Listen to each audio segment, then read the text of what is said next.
O que eu acho, eu sempre acho que o problema da esquerda é sempre um problema moral, no sentido de que é sempre uma questão de caráter, no final das contas.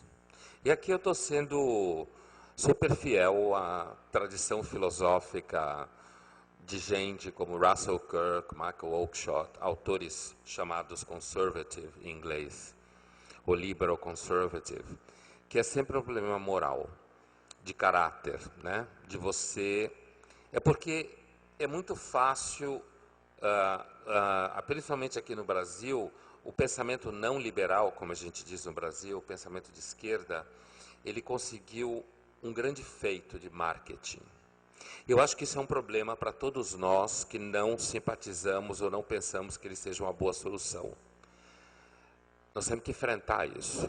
E isso é o seguinte: o pensamento antiliberal ou de esquerda conseguiu no Brasil, e não só no Brasil, conseguiu colar em si uma etiqueta que ele é humanista, que ele é do bem e que ele está preocupado com os seres humanos. E quem é contra esse pensamento, cabe a ele uma espécie de pecha de que é egoísta, anti-humanista, malvado e cruel. A gente pode empurrar isso para debaixo do tapete, a gente pode pensar que esse tema não existe, não é importante, mas isso é um fato.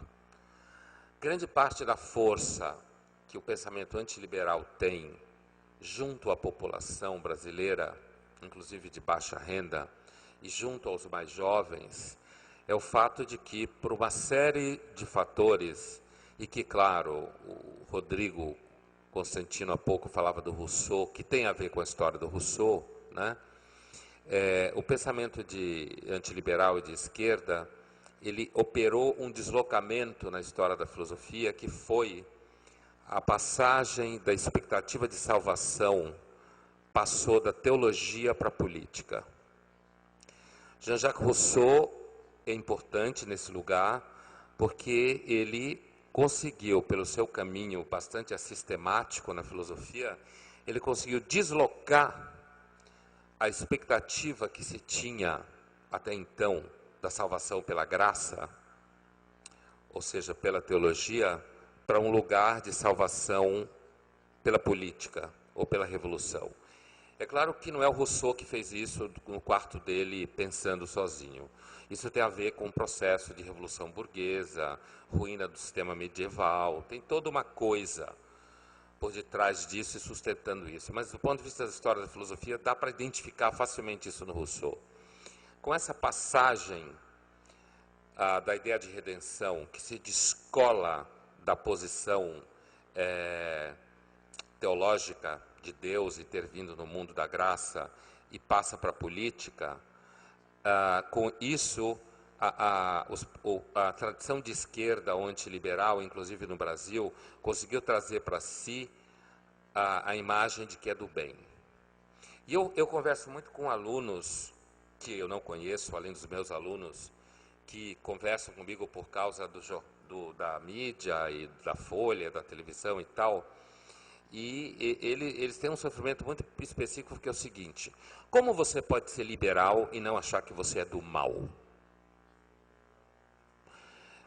Essa pergunta é uma pergunta séria. Como que você pode ser liberal e não achar que você é do mal? Eu acho que um dos principais desafios do pensamento liberal no Brasil, né, é conseguir se colocar no debate público em relação à tradição humanista. É, de alguma forma, conseguir retirar da esquerda a falsa imagem de que ela é humanista. Porque o ser humano... Obrigado. E isso você percebe facilmente porque se alguém ouve o nome desse fórum, o Fórum da Liberdade, com essa chave, digamos assim, da herança do Rousseau e da esquerda, ele vai dizer: mas como assim Fórum da Liberdade? Lá só tem gente que defende capitalismo. E capitalismo, por definição, é contra o ser humano. Eu acho que na realidade, eu acho que no Brasil a gente está precisando de mais capital no pensamento liberal.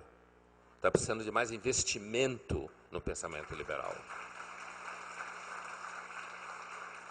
Eu tenho dezenas de jovens que estudam comigo, que se formaram comigo na universidade, fizeram mestrado, doutorado, desempregados e sem conseguir espaços para desenvolver o seu estudo, porque não conseguem entrar na universidade. E todos os think tanks importantes que existem no Brasil são pagos por grandes empresários, mas são todos de esquerda. E por quê? Porque, no fundo, o brasileiro não acredita em ideias. Ele acha que as ideias caem do céu, eu posso fabricá-las na minha garagem. Se eu resolver, eu leio um livro, penso numa ideia e começo a achar que eu já domino ela.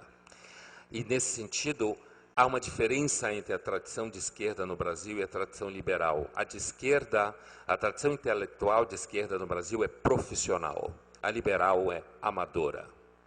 Ela não tem histórico, ela não tem contingente e ela não tem praticamente nenhuma produção. E isso para nós é muito ruim, né? Isso não significa que você não tem jovens e pessoas interessadas nisso, mas é muito ruim.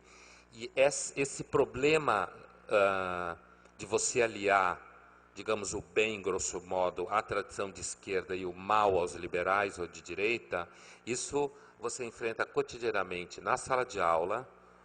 Os jovens vão dizer, será que eu sou mal porque eu penso assim? Eu sou egoísta? Sou cruel? Né? Ou mesmo no debate público. Né? E o colunismo no Brasil, ele ficou muito fraco nos últimos anos. Depois que a gente perdeu o Paulo Francis, né? Que agora a gente está vendo, quando ele dizia que a Petrobras era uma baixaria, ele tinha razão, né? Mas na época ele não era jornalismo, ele não fazia jornalismo investigativo, então ele não tinha como provar, né? Mas o jornalismo no Brasil, o colunismo perdeu muita força, porque hoje as pessoas escrevem com medo. Elas escrevem com medo de ser processadas o tempo inteiro, elas escrevem com medo de perder o emprego, porque tem essa coisa de alguém se sente ofendido, alguém acha que você é malvado e que você não pode falar. Então, na realidade, o que domina muito o debate público, muitas vezes as pessoas são simplesmente politicamente corretas porque elas têm medo, elas querem pagar a conta, a escola das crianças, o condomínio, então elas preferem não entrar em confronto com coisa nenhuma. Então, assim, o problema é que nós no Brasil, e aí eu acho que é o drama, nós no Brasil, a ditadura parece ter adiado 20, 30 anos o embate que começa a acontecer agora, de fato.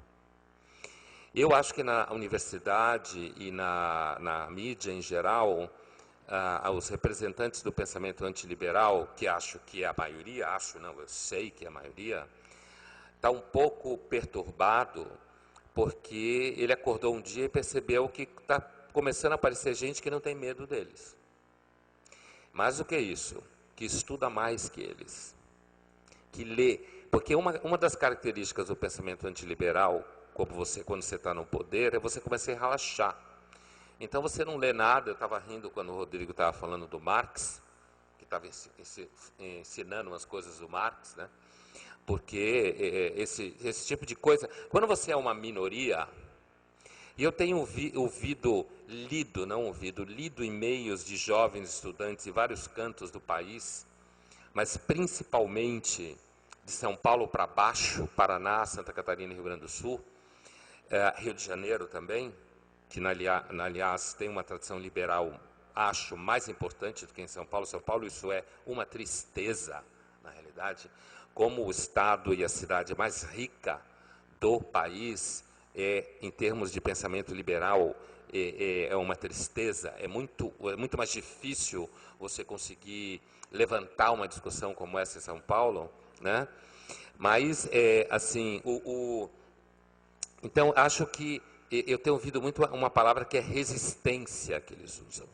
Os meninos e as meninas, adolescentes. Adolescente não, aluno de universidade, que não é exatamente adolescente, né? Usando a palavra resistência. E eu acho que essa resistência está deixando muitos integrantes da universidade e da mídia desesperados. E a tendência é eles ficarem mais agressivos. e quererem, de qualquer jeito, inviabilizar qualquer possibilidade de rompimento dessa tradição totalitária no Brasil, que permanece até hoje. Eu nunca tive tanta certeza que a verdadeira revolução no Brasil seria o Brasil virar capitalista. Essa é a grande revolução. Porque o Brasil, ele continua sendo capitania hereditária que passa pelo Império, pela colônia, depois pelo Império, depois passa pela República e vem até nossos dias, e os nossos dias são dias autoritários. E aí você vê na retórica era a seguinte: se você criticava algum aspecto técnico do programa Mais Médicos, você odeia o povo. Para mim tem assim, quando você fala muito na palavra povo, eu tomo cuidado quando eu estou te ouvindo, porque quem fala normalmente em povo é porque está querendo dizer que é um defensor do povo e que você é ruim com o povo, você é malvado, né? E a retórica ao redor dos Mais Médicos, que eu acompanhei de perto, inclusive por esse artigo que gerou muita discussão e muita polêmica, porque eu dizia o seguinte: olha, a retórica do Padilha, que agora é candidato a governador do estado de São Paulo, a retórica do Padilha é a seguinte: é dizer que os médicos brasileiros estão falando do mal do projeto Mais Médicos porque eles só pensam em dinheiro e só pensam em carro importado e são malvados e egoístas. Logo, é a mesma retórica que os nazistas usavam para os judeus na Alemanha. A mesma retórica. Todo governo totalitário tem um tipo de prática retórica que é a seguinte: no debate público ele tem que fazer você parecer mal. E veja, os sistemas totalitários, todos que existiram, todos se pensavam como agentes do bem. E uma dificuldade que o pensamento liberal tem é porque na sua tradição ele lida com dificuldades concretas da realidade. Adam Smith foi o primeiro autor, grande autor, a reconhecer o seguinte: o que faz eu entregar o melhor pão é porque eu quero vencer o outro cara, é minha ganância. O grande mistério é como um regime que parece operar em cima do interesse e do egoísmo produz melhor qualidade de vida, mais riqueza e mais liberdade individual. E um regime baseado em teoricamente, o bem e o amor a todos, produz uma riqueza, uma pobreza enorme e uma miséria absoluta e total. Então, acho que esses são conjuntos de questões que eu acho que a gente precisa aprofundar na reflexão sobre o pensamento liberal e o pensamento antiliberal no Brasil. Primeiro aprofundá-lo, depois investir dinheiro nele, investir em espaços que essas pessoas possam ser formadas, profissionais do pensamento, e